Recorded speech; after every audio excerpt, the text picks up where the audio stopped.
இருந்துச்சு. ஆனா அங்க ஒரு விசித்திரமான பழைய மூடநம்பிக்கை புத்தகம் இருந்துச்சு.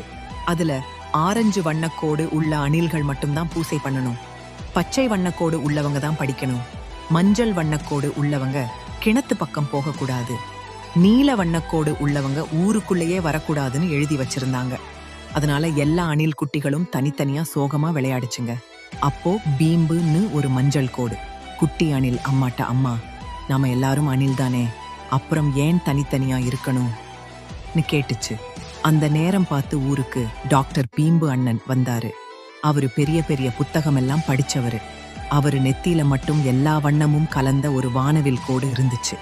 அவரு ஊர் நடுவுல நின்னு, குட்டீஸ், இந்த பழைய மூட நம்பிக்கை புத்தகம் தான் நம்ம பிரச்சனைக்கு காரணம், இது நம்மள தனித்தனியா பிரிக்குது, இத மாத்தி எழுதுவோம் என்று சொல்லி 5 வழிகளை சொன்னாரு.